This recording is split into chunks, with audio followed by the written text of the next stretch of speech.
Health news మీకోసం.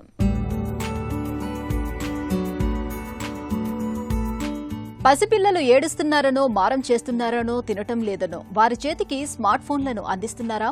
అయితే మరోసారి ఆలోచించుకోండని హెచ్చరిస్తున్నారు పరిశోధకులు.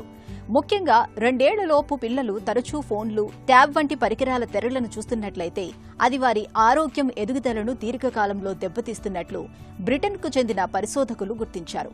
బాల్యంలోనే డిజిటల్ తెరల్ని పరిచయం చేయడం మూలంగా తల్లిదండ్రులు, పిల్లల మధ్య అనుబంధం తగ్గడం, మాటలు ఆలస్యంగా రావటం, ఆడుకోవటానికి అంతగా అవకాశాలు దక్కకపోవటం, నిద్ర అస్తవ్యస్తం కావటం, కంటి సమస్యలు, ఊబకాయం ముప్పు పెరగటం వంటి అనార్థాలు పొంచి ఉన్నట్లు పరిశోధకులు గమనించారు. పిల్లల సాంత్వన కోసం డిజిటల్ పరికరాల మీద ఎక్కువ ఆధారపడటం అనేది భావోద్వేగాల నియంత్రణ సామర్థ్యాన్ని గణనీయంగా దెబ్బతీస్తుండటం ఆందోళనకరం.